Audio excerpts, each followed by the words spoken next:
UFO stuff as much as I used to be. That film was made by some film and television students who were very, very frightened in the old Callan Park psychiatric hospital there. And their supervisor, I said to him when we were in that place, "What does it feel like here?" And he said, "Utter despair, utter despair." And when I cleared the place, everyone could notice that the mood had lifted and you don't feel the suffering anymore. So it's all done psychically, nothing else is of any use. So mostly what I'm going to talk about is the psychic dimension to the UFO phenomena. I've been involved with the Australian Institute of Parapsychology now for over 30 years, and I first got involved with them because I needed someone to explain to me why I have out-of-body experiences and see dead people and hear voices, and I went to University of Sydney, started there, but it was a waste of time, just a waste of money. But joined the Parapsychology Institute, and they gave me all the answers that I needed, so I'm a long-time member there. The AIPR, which is the Australian Institute of Parapsychological Research, we produce this journal. It's a scientific journal, produce it twice a year. It's $70 a year subscription. It goes out to all the parapsychology labs and universities right around the world, and also interested readers in this country. So if you want to subscribe, please contact me. I've left a pile of my cards on the table there. And also, if you want to be on our emailing list for parapsychology meetings, can you leave your name and phone number and email address there, and we'll add you to our list. In November we had a mini conference in North Sydney at the Harbourview North Sydney Hotel, and the place was packed, standing room only. It was the best conference we've ever had. So it was mostly academic psychologists talking about their research in parapsychology. I became involved in this mostly through the transpersonal psychology group. In the 90s, we brought out Professor Kenneth Ring from the University of Connecticut. He's famous for his work on the near-death experience. And also Professor John Mack, a name that you'll remember, Professor of Psychiatry at Harvard. We held an Australian Transpersonal Conference at Macquarie University in 1996. And it's through those people and their interest in the UFO phenomenon that I got to take it seriously, because prior to that I never quite could make my mind up. It seemed obvious to me that there must be life everywhere in the multiverse, but then UFOs had such a bad name, and after governments lying to us for decade after decade, I didn't quite know what to make of it until I got involved. And I got involved because Professor Kenneth Ring, after one of his lectures, started taking questions from the audience and got onto the subject of alien abductions, and Kenneth Ring said, "You people should take this seriously. These people are being abducted, they're terrified, nobody believes them, they really need your help."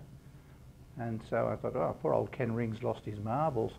But I spoke to our then president, Dr. Michael Huff, who's a psychologist at the University of Sydney, and he said, well, if you want to get into UFOs, you really need to do it with somebody who knows what he's doing, has got his metaphorical feet on the ground. So I got introduced to Bill Chalker. And for over a year, Bill mentored me through the whole thing, and didn't try to persuade me in any way. Until the first time I went to, Bill called me one day and said, "Come out to Agnes Banks, there's a UFO come down in a paddock on this farm," gave me the address. I drove out there, Bill was already there. The farmhouse, all the power had blown off the night before. The farmer was riding on his tractor in the fields, could see this circle where something had come down. Bill's there with his Geiger counter digging up samples. And I thought, I went and stood in this circle where the UFO had been down, and I thought, it's real. And it frightened the shit out of me. And I thought, no. So I went and sat under a tree, and I thought, do you want to mess with this? I thought, no. But after about 5 minutes, my curiosity got the better of me. And so here I am. So around about that time, this is 1992, 93, 94, nobody could quite make sense of the UFO abduction phenomena. We didn't know if it was real, or it's difficult to get enough corroborating evidence to really make sense of it. So I said to Keith Basterfield and Bill Chalker, why are these people different? And what has happened to them? And what has happened to you and not everybody else? And so Keith Basterfield arranged with the Center for UFO Studies in Chicago some psychological tests, which we changed some of the wording, got rid of some of the Americanism and put Australian words in there so that we could understand it. And then to qualify to be in this psych testing, the abductees had to have had corroborative evidence, so therefore the multiple witnesses, physical traces, medical records, what have you. And Bill and Keith introduced me to 17 of these people who came to my home, and I did most of the psych testing, the psychological testing. The tests were pretty standard. There's a Minnesota multiphasic personality inventory, which is 550 true false. You tick the box, and it's a highly reliable test of personality and IQ and lots of other things. There's another test called the Dissociative Experiences Scale, which is a similar kind of thing, but only about a dozen questions. Third test was the Inventory of Childhood Memories and Imaginings. Then it was a demographic form, you know, social status, occupation, income, that kind of thing.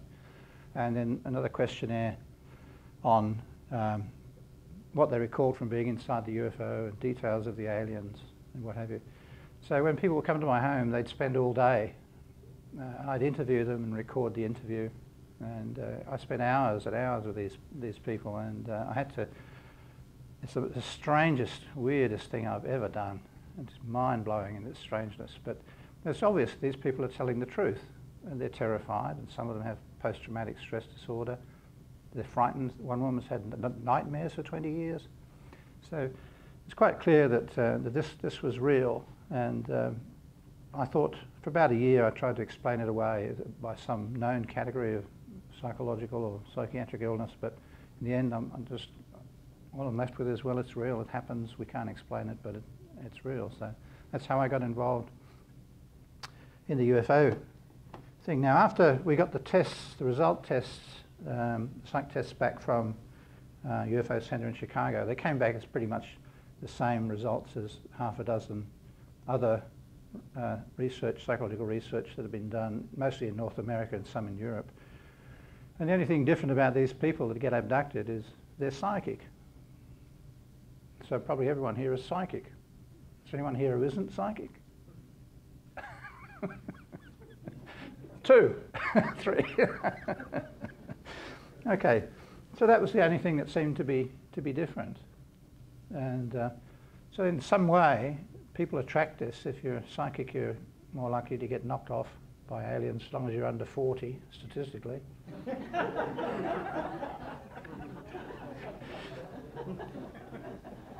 So I thought that was really interesting, because it's a factor that's never been really considered before. But as Keith Basterfield said to me early on, he said UFOs are physically real, they're psychic, they're interactive, and they're very, very strange. So after we'd completed the tests, I had a party at my house for all the abductees. They all came over and met each other for the first time. They were elated and talked to somebody else who's had a similar experience. I was the only one there that had never even seen a UFO. In fact, I felt quite out of it. Kind of left out of all the conversations. But that was to change. Sometime after that, I was up in the Hunter Valley. And if you've been to the Hunter Valley, you know the Broken Back Ranges. And you drive up to the top there, and there's a panoramic lookout you can see a long way. And I was up there with a girlfriend, just the two of us, and looking at the view, and I hear this voice says, would you like to see us?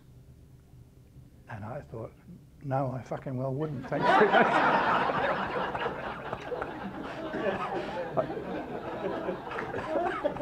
I mean, the bad language is for emphasis, okay? Well, nothing happened, okay? Nothing happened. A couple of years go by, I'm back home, Saturday afternoon, sitting outside in the sun, reading the City Morning Herald, drinking a couple of beers, looking up the river towards the Blue Mountains and Parramatta in that distance, and there's a blue sky, completely cloudless, except for in the direction above Parramatta, there are 2 clouds, and they're both triangular, like that. one behind the other. And I thought, isn't that odd? So I had another mouthful of beer and kept reading the paper, and this is still there. It's still there. I got my binoculars and had a look at it. I thought, this is really weird. So after about maybe 10, 15 minutes, this bright orange glowing UFO cigar-shaped thing emerges from the cloud closest to me, and it hovers there for about 4 or 5 heartbeats and goes whoosh. It's like Parramatta to Gosford, like that. Whoosh. And I thought, so they're real. I've finally seen one. Now you think about it, that was a demonstration for my benefit. Because if the clouds hadn't been triangular, I would never have paid any attention to it. So, would you like to see us? You're going to get to see us anyway. So that was really strange. Now, one of the things that came out of this psychological testing of the abductees was, one woman asked me, could I help her because she'd had an abduction experience up on Coleroy Plateau with her father, and for 20 years she'd had nightmares. And she tried hypnosis, but each time that the regression would take her close to the event, she could just panic and come out of the hypnosis. So I said, well, there is a technique that we can try, and it's called, in psychiatry, it's called holotropic breathing. In the New Age, it's called rebirthing. And there's a yoga name for it as well. So the reason it's called rebirthing is because most often the experience you have is you relive your own biological birth. And it's a technique that just involves hyperventilation. Have any of you here done that? Okay, right, so some of you know what I'm talking about. And so this woman had done yoga, and she knew how to breathe properly. And so you have her lie on a foam mattress and play some suitable music, dim the lights, and you allow about 4 or 5 hours for this whole process, and get her to breathe faster than she needs to. And I sit next to her, reminding her to keep breathing, because your mind wanders off. So get her back into breathing again, and for the first 40 minutes it's mildly sexual and it's quite pleasant. And then about 40-minute mark, the pattern changes and up comes whatever needs to emerge from the psyche.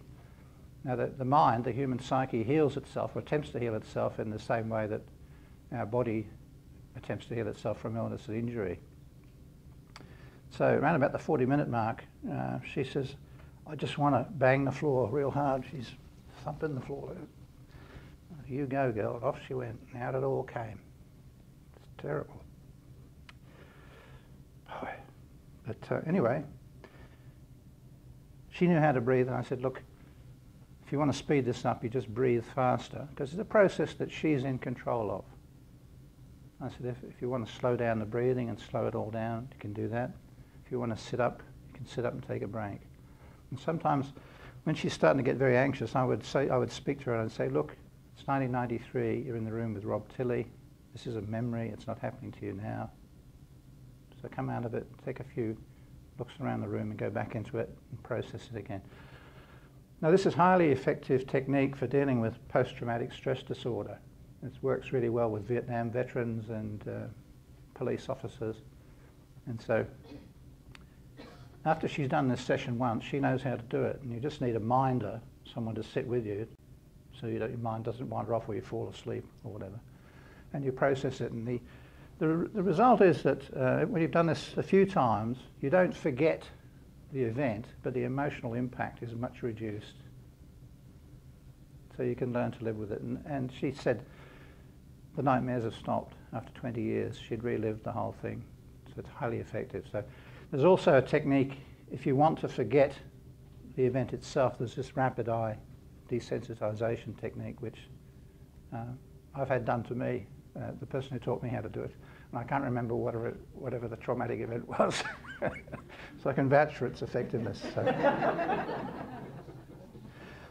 Okay, so that's one way of dealing with that. Now, I've worked with a psychiatrist, Dr. Lana Lubimov, who lives up in Lane Cove. She's a doctor of medicine and a psychiatrist, and she's in private practice.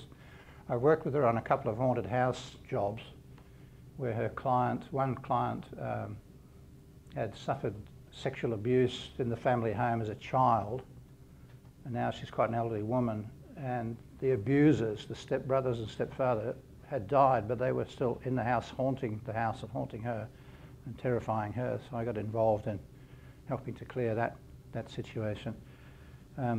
Dr. Lana Lubimov has also come out on a couple of other ghost jobs, I call them, poltergeist jobs. So she's been around, she understands the UFO phenomena, she's been around that for 20 years. And so I remember of that group of abductees that we did research on, a lot of them said, look, are you a psychiatrist? Because if you're a psychiatrist, just tell me I'm mad and then it explains everything.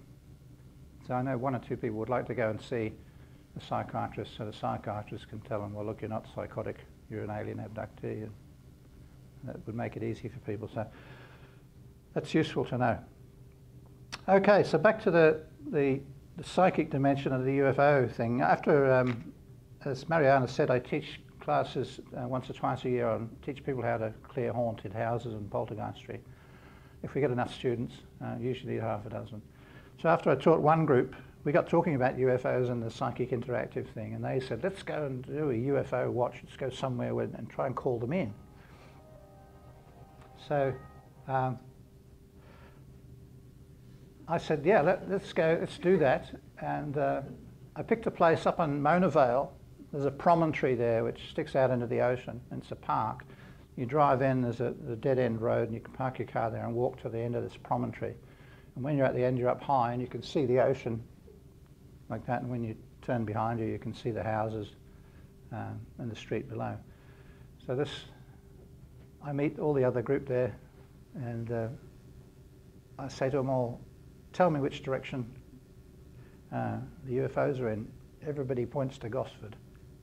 I unanimously said, up there.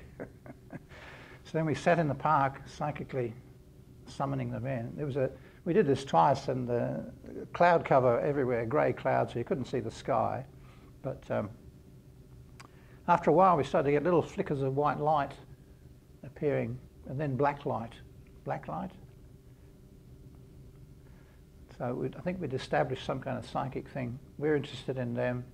They're starting to reveal or show something to us, because we all saw it, because we would say, see that one? And everybody would say, yeah, got it, and that one there. So we're confirming each other's observations. So clearly UFOs are psychic and interactive.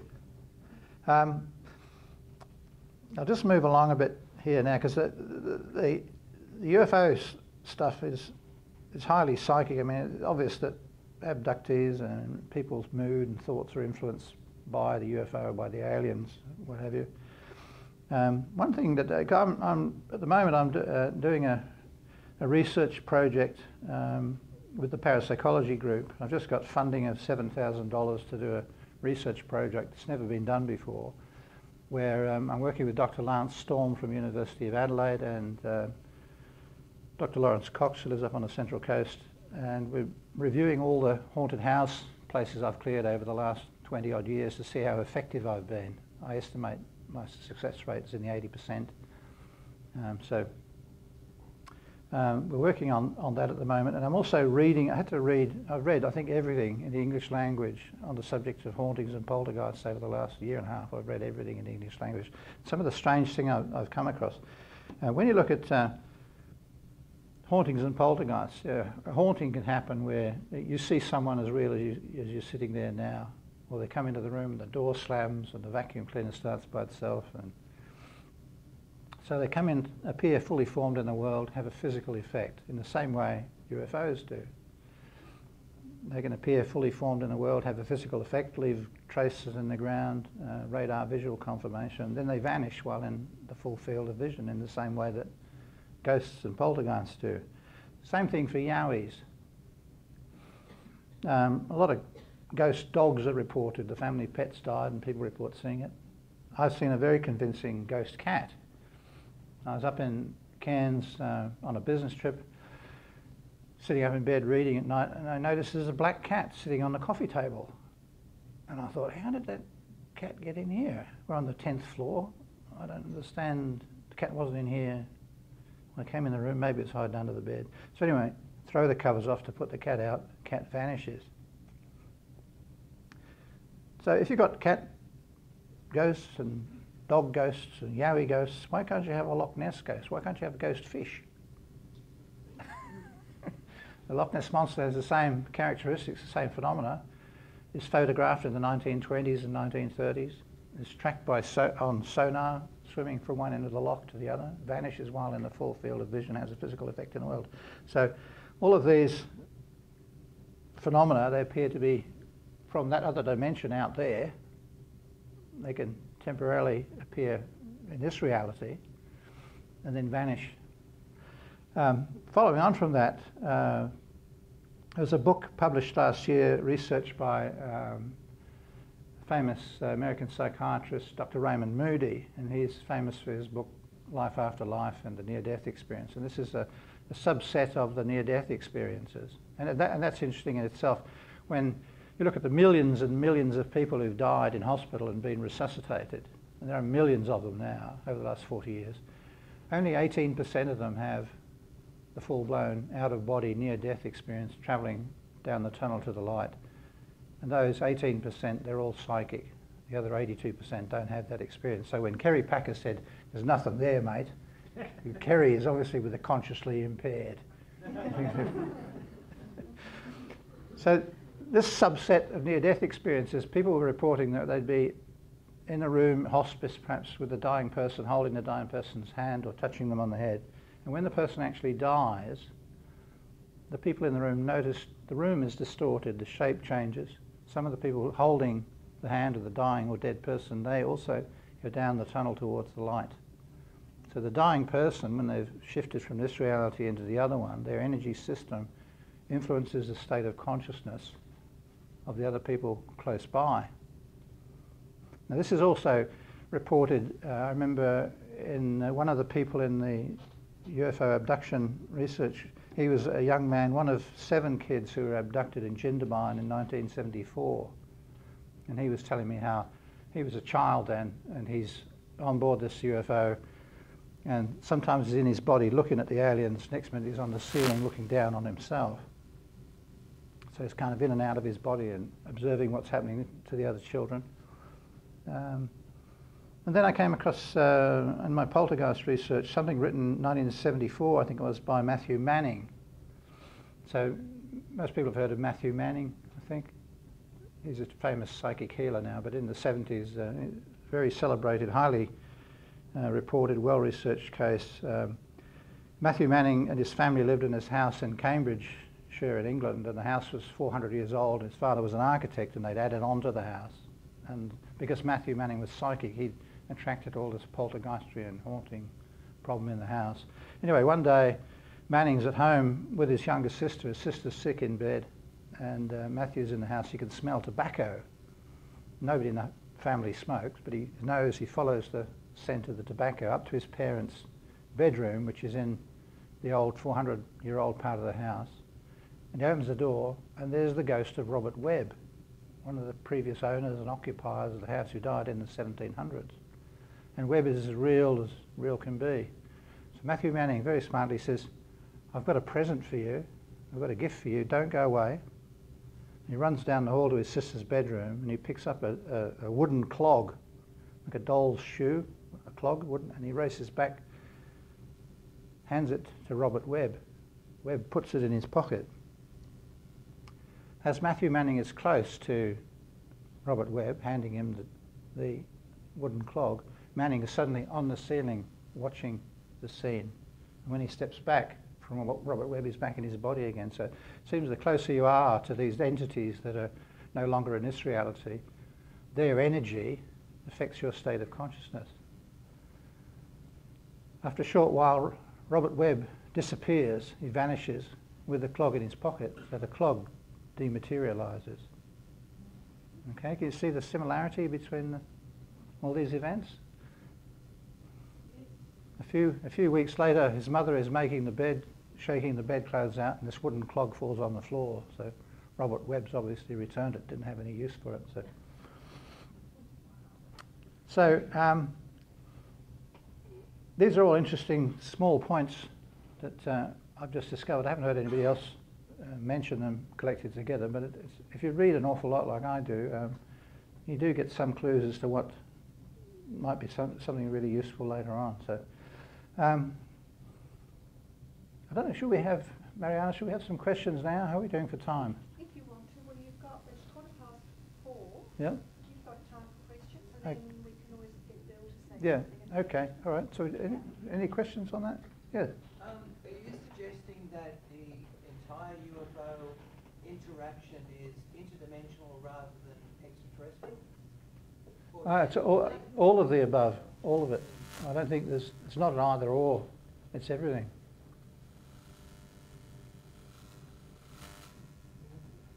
Extraterrestrial and interdimensional are the same thing. Yeah, it's all, we're all part of this one unbounded universe. There's no boundary in time and space. And the astrophysicists tell us now that the universe is infinite. It's always existed. Just bits of it come into being and pass away, as the Buddhists like to say. What do you say?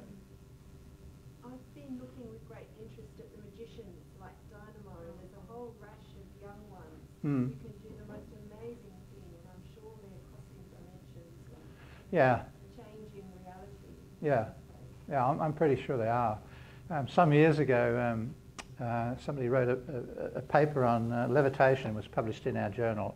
Simon Harvey Wilson, that was it, from West Australia. Simon died of, just a few years ago, of some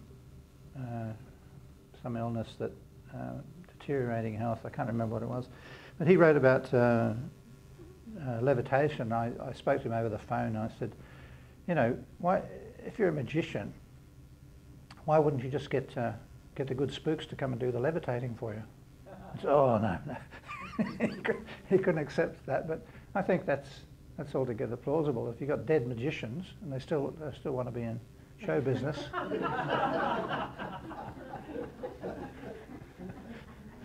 Yeah, I wouldn't dismiss it. Yes.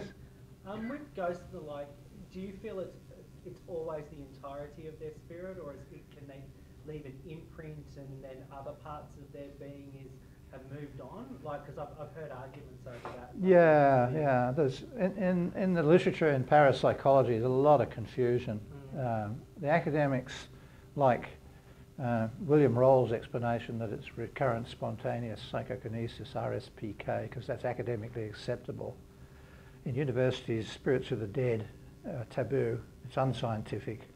It's anti-science. So the academics always, when they write on the subject, they always say, in my own opinion, there's no evidence at all for discarnate agency. There's no evidence for spirits of the dead, because they want to keep their job in the university. So all the members of the Parapsychology Institute, or just about all of them, are academic psychologists, different universities, Australia. In thinking of it as like an energy. Yeah, because that's academically acceptable. Yeah, so that adds to the confusion. But my own out-of-body experiences, and I've had a lot of them over the last 50 years, I can be on the ceiling while my body is meditating across the room, and I can think clearly and see and hear everything clearly. While my body's at the back of the house asleep upstairs in the bed, and I'm in the front room downstairs. So I think in my experiences with ghosts, when you do see them fully formed, they look just like real people and seem to be the same people. I had an experience a few years ago, waking up, I felt somebody sit on the end of the bed, and I thought, wow. And I sit up, and it's my grandmother, who died in 1968. She looked just the same. And she looks around the room and she says, he's not here, is he? Referring to her violent husband. And I said, no. She says, good. And then she vanished. But she looked just the same as I remember her from 1968. So I think, because of the confusion in parapsychology, the academic arguments just go on and on and on, even when it's rather obvious that poltergeistry and hauntings is caused by spirits of the dead. That case there and all the haunted houses I've cleared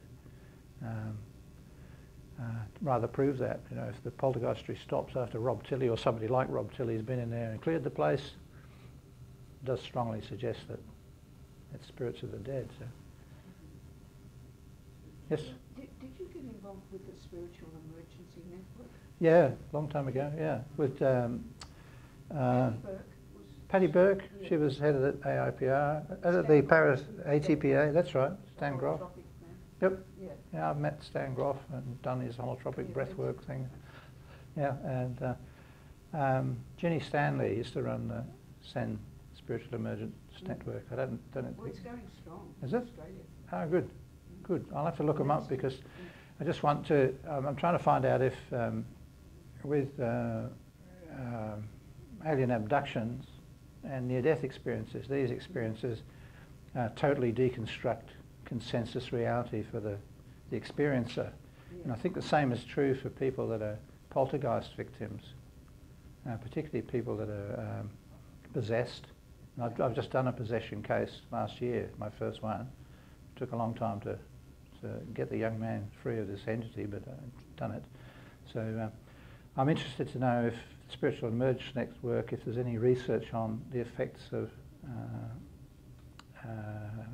spiritual effects on consciousness of people that have been through hauntings or possession cases.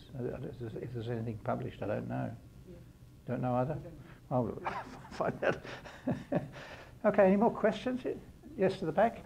You sort of half-answered my question. Yeah. Have you looked at jinn and shadow beings in terms of the relationship with your... Jinn, the jinn, as in Islam. Well, they're using... Yeah, I don't know much about Islam, but from what I've read, they accept UFOs and aliens and... These are sort of entities that possess people, I suppose. Yeah. But Yeah. not always. Yeah, Shadow this, beings are very different. what's a shadow being? Shadow beings are void, but it usually comes under the black entity. So it's like a black ghost. Sometimes it's seen as the actual silhouette Yeah. of a person, but it doesn't, there's no thought to it whatsoever. Ah, no. Light beings which are obviously pure light. So shadow beings might just be people just come to something like that. Yeah. Yeah, perhaps located in such ways. Yeah, what I mean is sort of like maybe there are no shadow beings. Maybe they're just Well, none of this exists in reality, of course. I don't know much. One thing I'd say about the jinns, though, is when you read about it, you know, through the works of these people starting with their rosemary and Philly and such, it just sounds like they're just talking about aliens. They say they live for hundreds of years. They travel instantly. They can appear in different forms. I think It just sounds like it's aliens. People just talking about aliens. Yeah. Even exist in 700 years. Well, with this possession case, with this possession case, you could interview the possessing entity. With Ian Denker and I would have the young man sit on the couch, and we'd ask the entity a question, and then the young man would relay the answer. And he's a total psychopath, narcissistic, miserable so-and-so. But we raised his IQ for him. He's a lot happier now. Now I'm going to hand over to Bill Chalker in a minute, because during my role as Ghostbuster, I got a call from a young woman out towards Liverpool Way, and she said, "My house is haunted, and can you come out and clear it?" And I asked the usual routine questions that I ask, and we're on the phone for about an hour, and it's just not adding together. It's just not adding up. How long's your house been haunted? 30 years?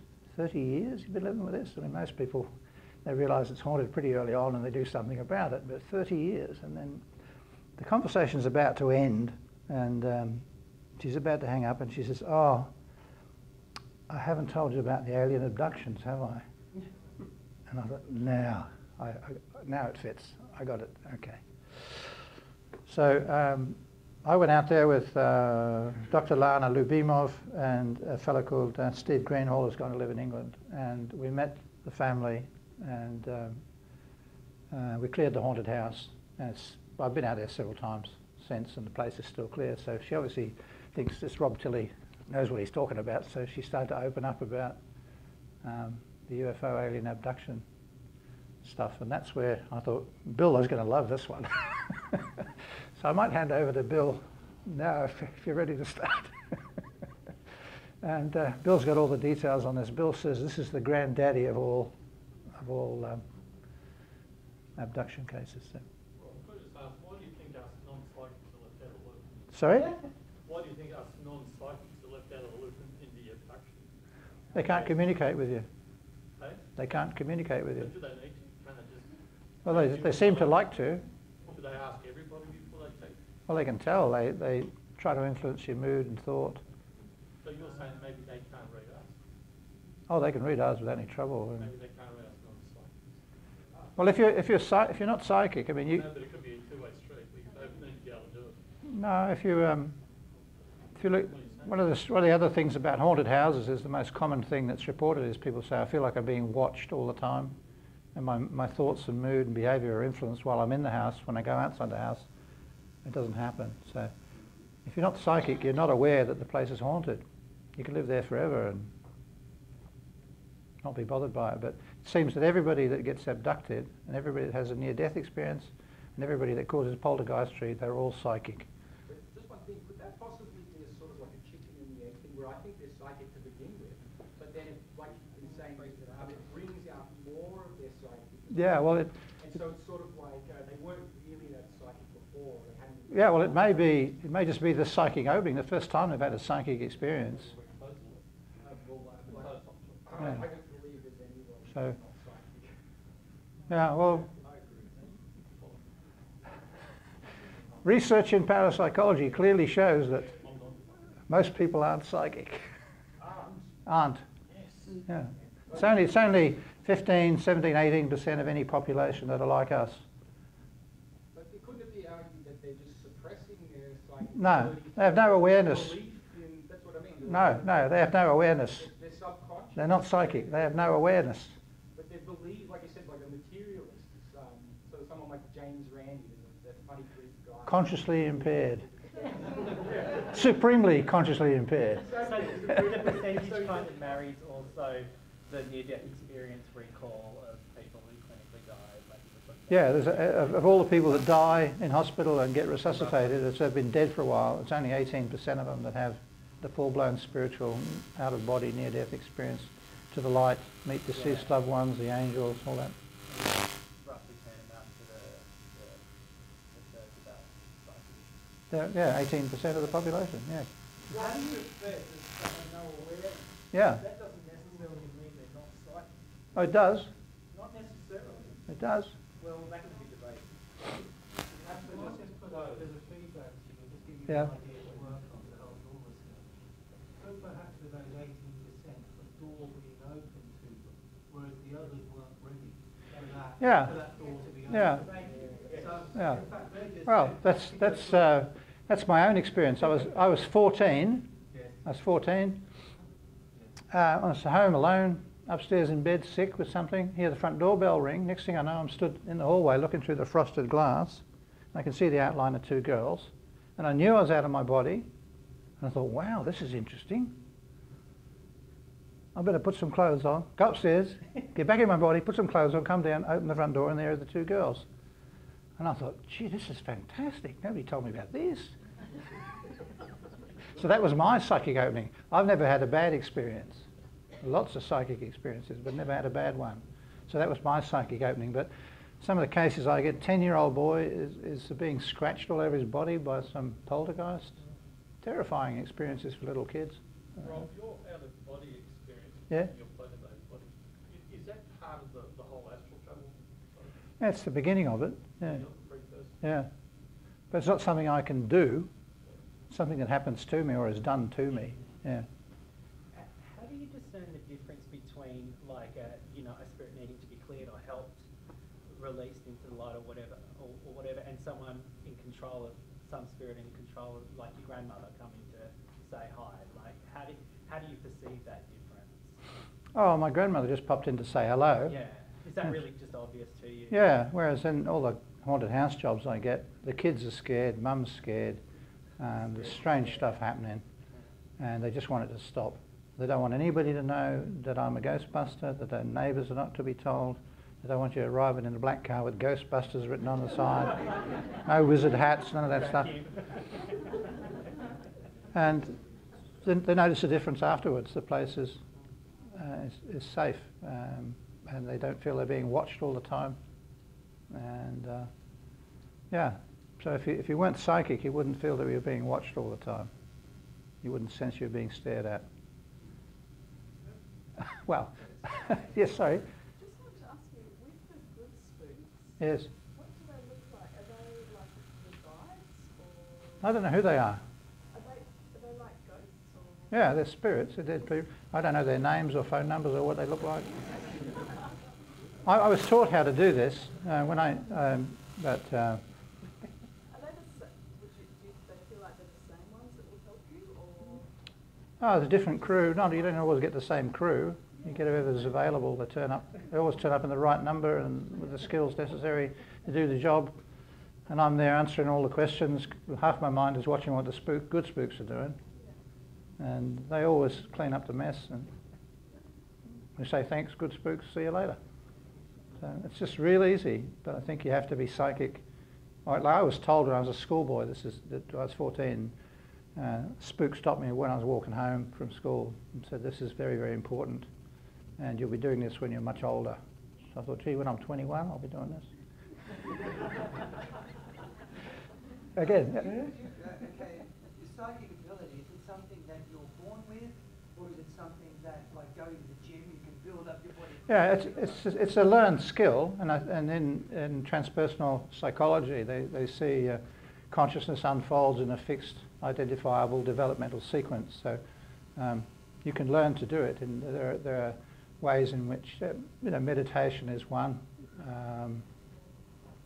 focusing the mind, but it's a learned skill, and each time we come back into the world, we bring it with us again, and we have a psychic awakening again, and so it can be taught. Yeah. What do you know about reincarnation? I've heard it said morally that the people actually come back down whether they like it or not. Like Yeah. period for a couple hundred years. Yeah. It's again, it's to do with the evolution of consciousness. If you're smart enough, you'll say, no, I'm not coming back to that mess. I'll wait. So you get to choose. Yeah, you have some say in it. So because like I was wondering about it. So if it was otherwise, like, so have you heard where maybe there's? So what you say? It is a choice. Oh, sure. Yeah. Yeah, I think we choose. And we choose who our parents are going to be and choose the kind of life. Because we want to do, each time we come back into the world, we do the same stuff. I mean, I've investigated my own past lives in depth through that holotropic breathing thing and hypnosis. And I've been a shaman and a Buddhist monk and a holy man and life after life after life. So here I am again, doing the same stuff again. So. These beings you see there, so they are full-bodied with coloured eyes and coloured Which beings? People who you may see who you're not sure later whether they're real or not. Oh, I can see them with my mind, but they just look like ordinary people. I had an experience once when a guy asked me to collect hang on a paper machine once for it. And I said, why? He said, I don't belong to you. And I said, well, okay, it's not that I'll give you some of it. And he said, I said, where are you going to be? Tell me where it's going to be. So I went and got the guy at the apartment, they said to sign for it. And got the money, and as I go out, it's not there. So I spent the next 4 hours in that club looking for this guy who never turned up, made all his money, never saw him again. And he was really, really weird looking, a bit like, I always describe him as like Peter Tool and Lawrence Ferrari. Yeah, I don't know. I can't help you with that one. Did you keep the money? Well, I'm not going to say I still got this day, but I've never told him what club was at or how much, because that guy even turns up. He'll be able to tell me where I was. Yeah. Yeah. But he was a really, really unusual looking person. Okay. I Sure. have an opinion on walk-ins. Walk-ins, Yes. which is what? Walk-ins is when somebody agrees to give up their consciousness to allow another consciousness Oh, that's channeling. to come inside their body. Yeah, that's channeling. You need to be very careful about that.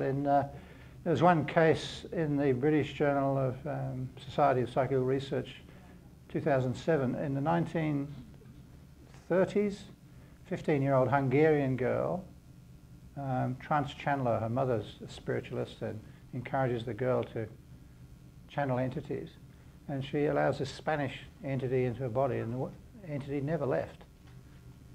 Well, that's actually what a walk-in is. Yeah. A walk-in is when, like, Yeah. and people often refer to them as being spirits from another dimension or extra Yeah, well, if you... They give up, someone consciously ends their life to allow a spirit to come to their body and maybe inhabits that body. Yeah, if you want to do that... yeah, well, this case of this Iris Farsadi case, the woman just died a few years ago, so for the last 70 years of her life, she didn't speak Hungarian, only spoke Spanish. So if you allow somebody into your body, that's possession. There's a real serious risk of mental illness. It's just crazy to do that, really. There are some that claim to actually, by agreement, by soul contract, Yeah. actually come into a body that's going to depart, the soul's going to depart. And they've somehow, Drunvalo Melchizedek is an example, who claims to have been a walk-in at about 18, when he came into someone's body who contracted to allow him to do that one when they departed. Yeah, fine by me. If you want to do that, Yeah. I'm not going to do it. At the very back, yeah. The lady, sorry? Say again? The case you dealt with the possession. Yeah. Who was possessing the person? Was it another ex-demon? Yeah. Yeah, it's an entity called Peter, and he's a psychopath, narcissistic personality disorder, miserable so-and-so. Exhausting. We spent 2 or 3 hours interviewing him, and I thought, you can't appeal to this guy's better judgment. He doesn't have any. So I gave him an overwhelming emotional transformation, shattered his belief system totally, transformed him, changed his life forever. He's been a good boy ever since. He won't talk to me now. Do you protect yourself when you go in to do these hauntings? Yeah, I'm well protected anyway. I just say to the good spooks, we're doing this haunted house Tuesday night, 7:30, be there. They turn up, I do the talking, they do the job. And no spirit has ever come in to try and take... Oh yeah, there was in that movie, when we were clearing that Callan Park place, the female ward, which is an old sandstone building, it was very strange. Debbie Malone and I cleared the place. And as you walked along the veranda in front of the building, before you got to the door, there was this fierce, ferocious energy right there, and it was this cattle prod character.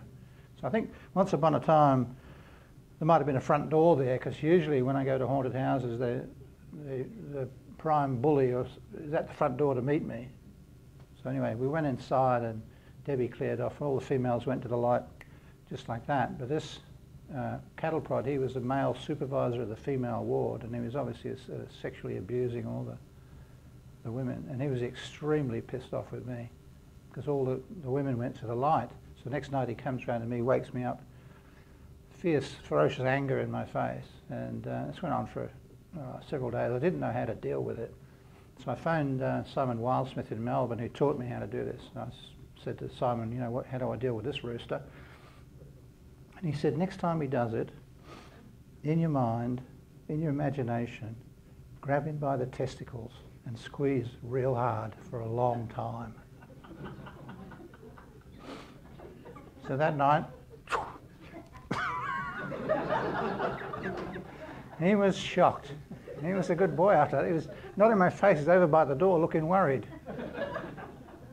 And not a very intelligent guy. And then I'd be driving around during the day, I run my own business, and he'd be in the van watching me drive, and he'd never driven a car before, and he thought it was a hugely masculine thing to do. And I said, well, when you come back next time, you can get a driving license and drive a van. And he's showing me the shackles and chains on his ankles. So he's obviously a convict, no education, vicious man. And but he kept hanging around being a bloody nuisance. And Simon Wildsmith said, well, look, what you do is in your mind, in your imagination, put him in a steel cage and take him out to Pluto and leave him there. So I did that, left him there for 24 hours, and I'm a soft-hearted guy.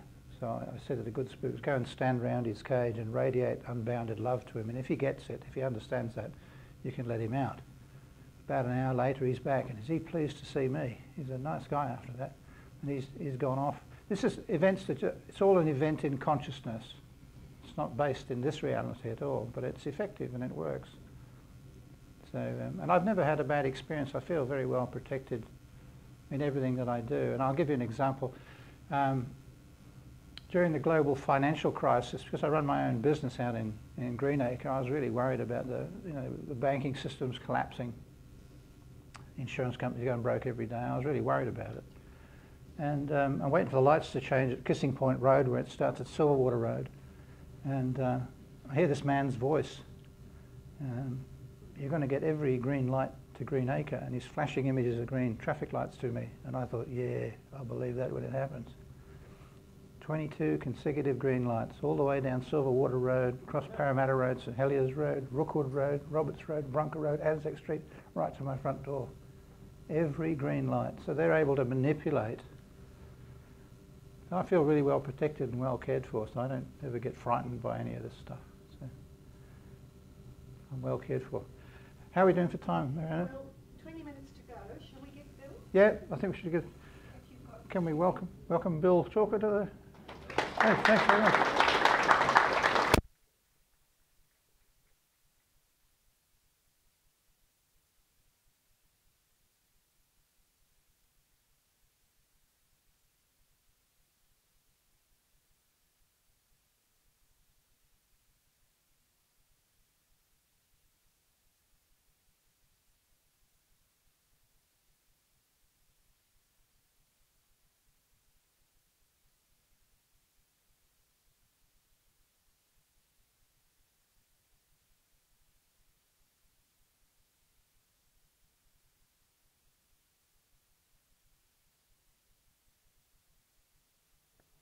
And so he's my transpersonal muse and taught me a hell of a lot, and I guess I'm his UFO nuts and bolts muse, whatever. Yeah. And I can vouch for reality a lot of this stuff. I suppose I was a bit sceptical, probably too scientific, that kind of stuff, but I've been along to one of his ghost jobs, and there was a parting gift for me at the end of that, which kind of stunned me big time, and I thought, I had no doubt about the therapeutic benefit of these house clearings, etc. Whatever you think, they're in the mind or whatever, but on a therapeutic basis, they certainly work. And you can sense that well and truly, but there was a parting little gift for me in one of those. Tell them about it. Oh, okay, well, yeah, well, I was getting the really bad, intense vibe that obviously Rob responds to and manages with his friends, etc., good spirits and whatever. And I'm sitting there thinking, yeah, well, this is interesting stuff, and watching the dynamics of what's going on in the house, and They can't hear you, Bill. oh, sorry, yeah, watching the dynamics of what's going on in the house, and just trying to monitor what's going on, and I'm aware of, this was a fairly intense situation, and there's no doubt about the intensity of it all, but then was it Christmas time or just after Christmas, wasn't it? After Christmas. After Christmas, that's right. Because there was an inflated Santa Claus, this tall, in the lounge room, and I'm there at one point talking to one of the girls, and I just happened to look across at Santa out of the corner of my eye, and then I see Santa's arm go up like this, and go back down again. I'm thinking, interesting, and I immediately thought, there's nobody there, no draft, no nothing, and I'm there jumping up and down the floorboards, checking out whether there was anybody there. There was no one there, and I thought, that really, just as a little benefit for me to think, well, yeah, there's clearly something happening here, but so that impressed me deeply. In terms of I suppose scientific evidence, it's zero, but it was fascinating for me, and so it was a bit of a talking point with Rob and I after the event. They got a sense of humour. Yeah. If we jump on to, is that mine? Yeah. We jump on to this one here, files to transfer, and down to where are we? Hang on, PPT. And onto whichever one, which version of, have you got, if we go to the, one of them, oh no, sorry, this one here, yep, that's it. I think that should work.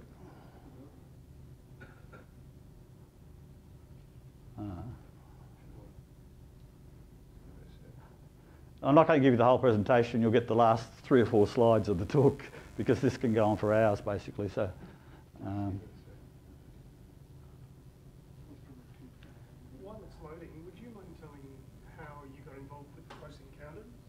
what the series? Oh, well, I was kind of cajoled into it. Basically, I didn't want to talk to them because basically I'm not very interested in a lot of these commercial shows, etc. And they kind of did a good selling job. Ultimately, after about 3 or 4 months, I was finally convinced to do it. And I mistakenly said, if you can get a couple of key people that I would like to meet over in Toronto at the same time, I'm there. And I thought there wasn't a hope in hell of getting a researcher from France and researchers from Germany in Toronto at the same time. But they did. And so they appeared in the first series with me as well. But what I liked about Close Encounters was that they weren't interested in dragging skeptics in. They just wanted people that were knowledgeable about specific cases, specific close encounter type cases, and to, if we go right towards the, I think it's the last, there, go back one, and next one, I think. What's that? One before. One before. One before this one? No, we'll go back, sorry. Yep, I'm orientated now. No, sorry, gone back too far. Bad directions here. Yep, one more. That's it. I thought there was one more before that. No, if we go back, that's it. Cool. Okay, I better be able to read this too, otherwise I'll get lost. Yeah, with Close Encounters, oh, sorry. You don't need to see me, you just need to hear me talk, that's all.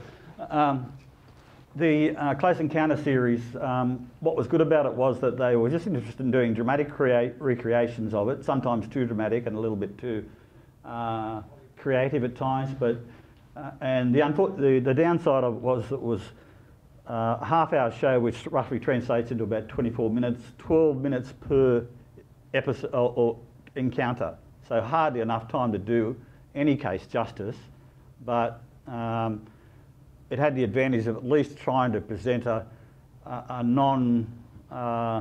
totally debunking kind of approach to it. There are too many of these shows like National Geographic and all the rest of it that seem to do this soundbite type presentation, and then they get experts that are showing just a small amount of information. They might have an expertise on a certain area, but then they use that to debunk the particular episode or the particular event, and that's what I liked about this Toronto series, that they do get it wrong sometimes, like that one that was just presented today that you saw about at Trancas in Argentina. Well, I've been arguing with them now, and this is the second season. I said, if you don't get Father Gill right, I might not be back. That's an upcoming episode. But basically what I was trying to argue with them is that there's a dislocation between interviewing the researchers, the experts or whatever of a particular case, and then 3 or 4 months later they start doing the dramatic recreations using CGI and good actors and all that kind of stuff. And they do it well, but they often fall down in terms of translating the facts of the case to the dramatic recreation. And in this particular case, Trancas, well, they got the dynamic of the 2 sisters and the maid, but in terms of the UFO event, a bit of dramatic license and the whole component of the story, which is the strongest part of it, they got it actually wrong. She's not standing there with a beam of light or green beam of laser light coming down onto a hand from the vertical. It was actually a 10-foot wide white tube of almost like a tube, truncated tube that extended to close to anywhere between about 1/4 of a mile to 1/2 a mile from the railway line. And she put her hand in this horizontal beam, and it was like water rushing down this beam, and felt heat. But that's it. There was no dramatic impact apart from that. And then this other aspect of the other object with fire coming out from the bottom of it, that caused a high degree of trauma. And then the house itself was then being bombarded by these truncated beams of light that would slowly progress out from about 1/2 a mile away from the house, slowly extend towards the house, and then would seemingly be shone over the house and all parts of the farm. In fact, one of the beams went into a shed, and this is where you saw the tractor briefly in the thing. Well, there was a tractor that was in a pretty sorry state, very dirty, typical farming tractor, covered in oil, dirt, dust and all the rest of it. But it was inside the shed, and part of the evening, one of those beams extended itself and went into the shed, and in the morning the tractor was clean with a big pool of oil underneath it. So there was obviously some heat or whatever, but yep, no worries. Anyway, long answer to Close Encounters. Good show, good series, but it's still got a little bit of work to do between getting the recreations fitting in properly with the facts. So, with this case, I'm only going to do a very brief, a couple of minutes. This one case involves a very complex alien abduction situation where a Sydney woman appears to have had compelling physical evidence of a possible implant and missing fetus. The case did not emerge from a UFO investigation, but from a striking haunting investigation undertaken by my good friend here, Rob. We don't need to introduce him, he's already ably introduced himself. Rob has got this great gift of clearing haunted houses or situations often seen as poltergeist outbreaks. Now, I've joined him in on one of these, and whatever you think about them, it clearly works. Anyway, it was in this sort of situation that the case above emerged. For Robb Tilley, it was one of the longest, most complex and compelling haunting histories he'd ever been made aware of. A lot of haunting aspects were related to the woman's adult daughter from her first marriage. The woman's first husband is deceased, shot by a hitchhiker. The haunted house aspects appear to be brought to an end through Robb Tilley's house clearing protocols. But hidden within this complex, lifelong, multi-generational, multi-witness situation was a very powerful history of complex and confronting UFO experiences. All sorts of strange and bizarre events had occurred, but most disturbing for the woman was the possibility that she and her daughter, and perhaps other members of her family, may have experienced alien abduction experiences. The woman does not want publicity that would identify her, but she wants these experiences to end, but she also wants to assist serious researchers in understanding what is going on. So you want to go to the next slide? Oh, sorry. It's all right, I can do it. No, how about we do this? Yeah, no worries, I can do it. Yeah. Okay, now, this is such an incredibly complicated case, and we've got a lot more work to do, still to do on it.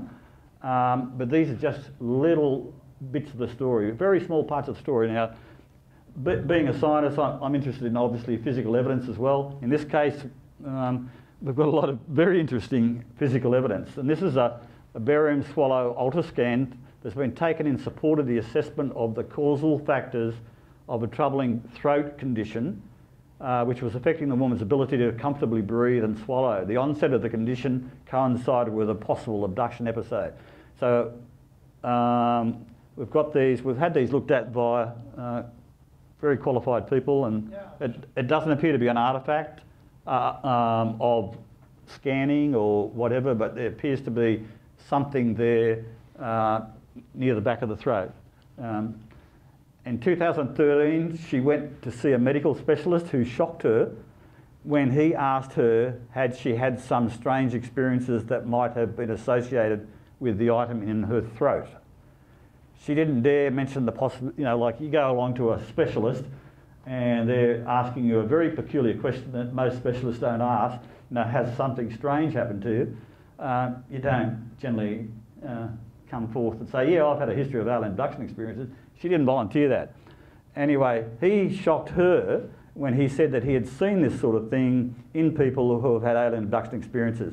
He felt it should be examined more closely in a follow-up scan and gave her a CT imaging referral. Now, this is one of the most unusual referrals I've come across. The referral says, examination required, CT sinuses plus neck, clinical notes, question mark, F/B neck, no HO surgery, nice lady, but history of alien abductions, see barium swallow. You don't get many of those kind of referrals in the medical literature. So we know the doctor involved, and hopefully we're going to be able to have a chat to him and get all that sort of sorted out. Next. Now, in 1995, she had an ultrasound scan after confirming a well-developed unexpected pregnancy, apparently around 3 months' term. The paradox is that she was ending her marriage and both her former husband and her new partner had vasectomies. The scans confirmed the presence of a fetus. At about 6 months into the pregnancy, the woman had a possible abduction episode wherein she may have lost the fetus. She was on her back on the bed and a partner beside her who would not respond to her attempts to wake him. She felt there was something in the room and there was a peculiar swirling effect. Something was going on at the foot of the bed and her legs were being drawn apart. She recollects little else. Next morning, it seems like her water broke and there was some bleeding and only thin, stringy umbilical cord-like material being expelled. At a hospital checkup, it was confirmed that she was no longer carrying a fetus. It was suggested she had a miscarriage and that there had been a foot-long blood clot mass, which she attributes to being forced to lie down immobile for a long time in the hospital while she was seeking attention. Now, bottom line here, it's very rare that we have a potential situation like this, a complex abduction milieu, UFO and paranormal life narrative, multi-generational, multi-witnessed aspects supported by potentially hard evidence. So that's just a very quick snapshot of an incredibly complicated episode, which hopefully we might write up in the journal. Yes. Yeah. So I think that's it. Yeah. Just my little, seeing I've spent so much time with Rob, this was my little paranormal, another little paranormal gift.